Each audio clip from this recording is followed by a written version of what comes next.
Hi friends, welcome back to my channel Dhana stories. ఇంకా స్టోరీలోకి వెళ్ళిపోదాం. ఓయ్ మామా, ఓయ్ మామా, ఎక్కడికి పోతాండావు? ఇంకెక్కడికి పోతాని పిల్ల, మన రైస్ మిల్కి పోతున్నానే పిల్ల అని చెబుతాడు విశ్వ. ఏంది మామా, సమ్మర్ హాలిడేస్ అని వస్తే నన్ను పట్టించుకోకుండా నువ్వు రైస్ మిల్కి పోతావా? ఈవినింగ్ తొందరగానే వస్తాలే, నీకోసం సరదాగా అలా బయటకు తీసుకువెళ్తాను. పో మామ, నీతో మాట్లాడను ఇంకా అని అలిగి వెళ్ళిపోతుంది చిన్ని. నా బంగారు తల్లి కదా, అర్థం చేసుకోరా, మిల్లో చాలా వర్క్ ఉంది, అది ఎవరికైనా అప్పచెప్పి వచ్చేస్తాను. అంతవరకు అమ్మమ్మ తాతయ్యతో టైం స్పెండ్ చేయరా అని బతిమలాడుతూ ఉంటాడు. సరేలే, ఈవినింగ్ తీసుకెళ్ళకపో మామ, ఇంకా నేను హాలిడేస్కి రాను అని చెప్పి ఇంటికి వెళ్ళిపోతుంది. ఏంటి చిన్ని, పొలాలు చూసొస్తానని చెప్పి ఇంతసేపు ఏం చేసి వస్తున్నావు నువ్వు అని అడుగుతుంది శాంతకుమారి. ఏంటండి, అమ్మమ్మ అలా తిరిగి వస్తుంటే మామయ్య కనిపించాడు. నన్ను సరదాగా బయటకు తీసుకెళ్ళమని అడిగితే ఇప్పుడు కుదరదులే, సాయంత్రం తీసుకెళ్తానని వెళ్ళిపోయాడు అని అలిగినట్లుగా చెబుతుంది. ఓసి, దీనికా అలిగింది నువ్వు? సాయంత్రం తొందరగానే వస్తాడులే. నువ్వంటే వాడికి ఎంత ఇష్టమో తెలియదా నీకు? నీకోసం కాకపోతే ఇంకెవరి కోసం వస్తాడు చెప్పు తల్లి అంటారు శాంతకుమారి. నువ్వు ఎప్పుడు మామయ్యకి సపోర్ట్లే అమ్మమ్మ అని వాళ్ళ తాత దగ్గరికి వెళ్ళిపోతుంది. చూడు తాతయ్య, అమ్మమ్మ మామయ్య ఇద్దరు కలిసి నన్ను ఒంటరిదాన్ని చేసేస్తున్నారు. నువ్వైనా నాకు సపోర్ట్గా ఉంటావు కదా. నేనెప్పుడు నా చిన్నికే సపోర్ట్. తాతయ్య కాళ్ళ ఎగరేస్తూ శాంతకుమారి వైపు చూస్తాడు. చూశాంలే సమ్మడం, ఇద్దరిద్దరే సరిపోయారు అనుకుంటే వంటగదిలోకి వెళ్ళిపోతారు శాంతకుమారి. ఇంతలో జ్యూస్ తీసుకువచ్చి చిన్నికి ఇచ్చి, తాగు, అంతా తిరిగి అలసిపోయి ఉంటావు కదా, తాగు తల్లి అని ఇస్తారు. బాగా దాహంగా అనిపించడంతో తాగేసి వాళ్ళ అమ్మమ్మ దగ్గర సెటిల్ అయిపోతుంది. తాతయ్య, మన పొలాలు కాకుండా ఇంకేమున్నాయి అని అడుగుతుంది. ఇంకా కొబ్బరి తోటలు, మామిడి తోటలు కూడా ఉన్నాయి, వాటిని కూడా చూద్దువు కానీ అని చెబుతారు రాజయ్య గారు. ఒసేయ్ చిన్ని, ఎప్పుడొచ్చావే నువ్వు అనుకుంటూ వస్తుంది పక్కింటమ్మాయి. ఏంటి రాణి, నేను నిన్న వస్తే ఇప్పుడు గుర్తొచ్చానా నీకు? లేదే, నేను ఊరు వెళ్ళి ఇప్పుడే వచ్చాను. అమ్మ చెప్పింది నాకు నువ్వు వచ్చావని. ఏంటమ్మా, వయసు వచ్చిందా అని చెప్పి నీ దగ్గరకు వచ్చేసాను అని చెబుతుంది. అలా ఇద్దరు కొంచెం సేపు సరదాగా కబుర్లు చెప్పుకుంటూ ఉంటారు. ఏంటి వయసు, 10th అయిపోయింది కదా, నెక్స్ట్ ఏం చదవాలనుకుంటున్నావు నువ్వు అని అడుగుతుంది రాణి. ఇంకేముంది, ఆల్రెడీ సిటీలో ఉంటున్నాం కదా, ఇంకా దగ్గరలోనే కాలేజ్ జాయిన్ అవుతాను, అది ఇంటర్మీడియట్ కాలేజ్లో జాయిన్ అవుతానని చెబుతుంది. ఇది 10th అయిపోయింది కదా, నువ్వెక్కడ జాయిన్ అవుతున్నావు అని అడుగుతుంది. నేను మీరుండే సిటీకే వద్దామనుకుంటున్నాను, అక్కడే దగ్గరలో మంచి కాలేజ్ చూసి జాయిన్ చేస్తా అన్నారు నాన్న అని చెబుతుంది.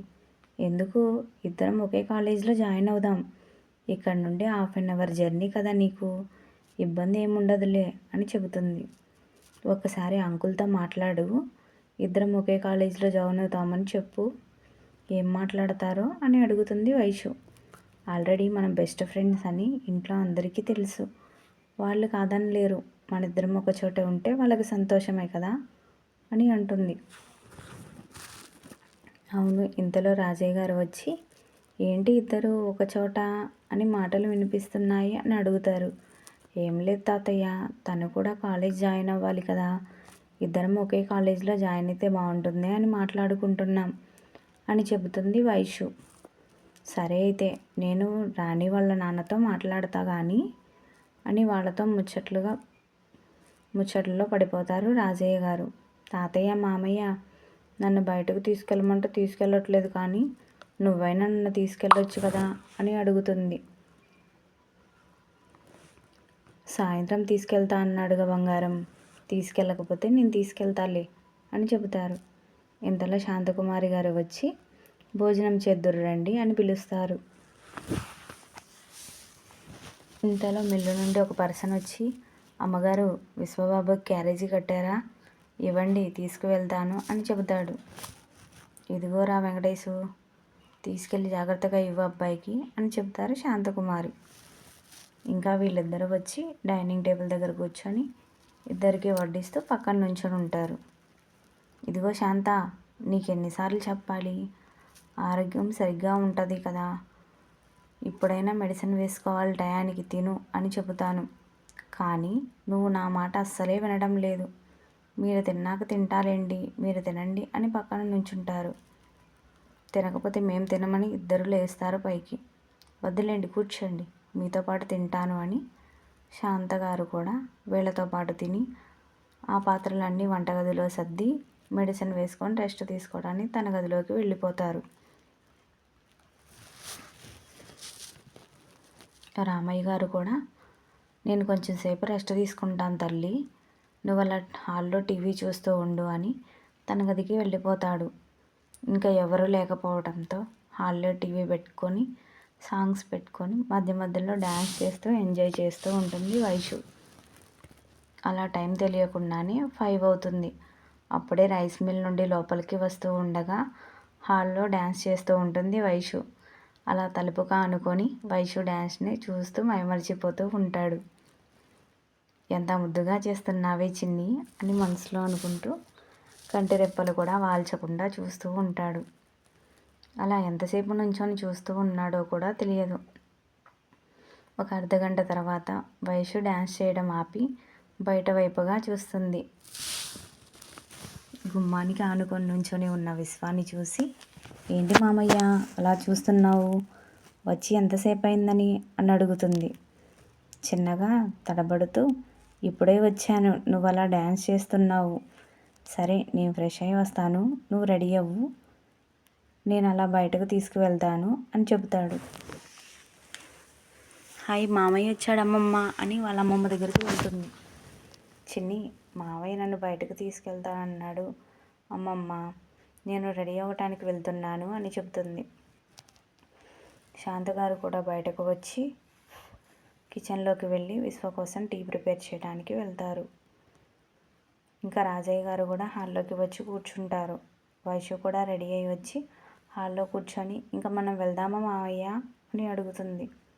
ఏంటి నీకు అంత తొందర, వాడిని టీ అన్నా తాగనివ్వు అని చెప్పి శాంతగారు టీ కప్పు వైషు చేతిలో ఒకటి విశ్వ చేతిలో ఒకటి పెట్టి తాగి వెళ్ళండి అని చెబుతారు. ఇద్దరు టీ తాగి కప్స్ టీ పై పెట్టి, ఇంకా మేము బయలుదేరుతామ్మా అని చెప్పి వైషుని తీసుకొని బయటకు వస్తాడు. చిన్ని ఎక్కడికి వెళ్దామని అడుగుతాడు. ఎక్కడికైనా తీసుకెళ్ళి మామ అని అంటుంది. సరే అని తన బుల్లెట్ని స్టార్ట్ చేసి సినిమా హాల్ ముందు ఆపుతాడు. ఏంటి మామ మూవీకి వచ్చామా అని చాలా ఎక్సైట్మెంట్తో అడుగుతుంది. ఆ చిన్ని పద, నేను కూడా చాలా రోజులు అవుతుంది మూవీ చూసి, అలా సరదాగా ఎంజాయ్ చేద్దాం అని అంటాడు. అలా ఇద్దరు టికెట్స్ తీసుకొని లోపలికి వెళ్తారు. చిన్నికి ఇష్టమైన favourite hero natural star Nani అవ్వడంతో నిన్ను కోరి మూవీకి వెళ్తారు. చిన్ని ఎంజాయ్ చేస్తూ మూవీ చూస్తుంటే చిన్నిని చూస్తూ తన సంతోషంని చూస్తూ ఎంజాయ్ చేస్తూ ఉంటాడు విశ్వ. ఈ చేతులతో పెంచాను, నాకంటే 7 ఏళ్ళు చిన్నైనా సరే పుట్టినప్పటి నుండి ఏదో తెలియని అనుభూతి, నాతోనే ఉండాలి, నా పక్కనే ఉండాలి అనే పిచ్చి ఆలోచన, ఎందుకో తెలియదు, నా పక్కనే ఉంటే నా గుండె వేగంగా కొట్టుకుంటుంది అని మనసులో అనుకుంటాడు. పేరుకు మేనకోడలైనా సరే నాకెందుకో చాలా దగ్గరగా అనిపిస్తుంది. ఏంటి శివయ్య, మా ఇద్దరికి ముడిపెట్టాలని ముందుగానే అనుకున్నావా?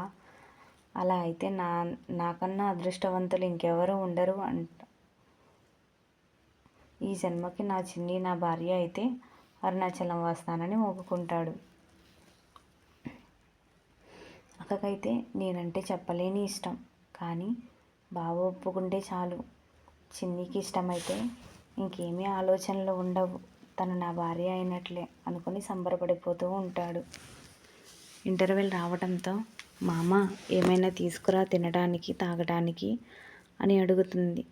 సరే పద వెళ్దాం, ఏం కావాలో తీసుకుందు అని తనని తీసుకొని బయటకు వస్తాడు. తన ఫేవరెట్ అయిన సమోసా, పాప్కార్న్ ఇంకా కూల్ డ్రింక్ తీసుకొని మళ్ళీ లోపలికి వెళ్తారు. వీళ్ళు లోపలికి వచ్చేసరికి మూవీ మళ్ళీ స్టార్ట్ అవుతుంది. అలా ఇద్దరు తింటూ మూవీని ఎంజాయ్ చేస్తారు. ఫస్ట్ టైం ఇలా నా పిల్ల చిన్నీతో నేను మూవీకి రావటం అని మనసులో చాలా సంబరపడిపోతూ ఉంటాడు. ఇంతలో చిన్ని, ఏంది మామ ఆలోచిస్తున్నావు నీలో నువ్వే అని అడుగుతుంది. ఏం లేదే పిల్ల, మూవీ ఎండింగ్కి వస్తుంది కదా చూడు ఇంకా అని చెబుతాడు. సరే అని మూవీ ఎండింగ్ అయిపోయేదాకా చూసి అందరూ వెళ్తుండగా వీళ్ళు కూడా బయటకు వచ్చేస్తారు. పార్క్ చేసిన బుల్లెట్ బండిని తీసుకువచ్చి చిన్నీని ఎక్కించుకొని, ఇంకేంటి చిన్ని ఎక్కడికి వెళ్దామని అడుగుతాడు. మూవీ చాలా బాగుంది కదా మామ, చాలా ఎంజాయ్ చేశాను అని సంతోషంగా చెబుతుంది. బాగుంది అని ఒక రెస్టారెంట్ ముందు బైక్ని ఆపుతాడు. మళ్ళీ ఇంకొక అప్డేట్తో మీ ముందుకు వస్తాను. ఎలా అనిపించిందో లైక్స్ కామెంట్స్లో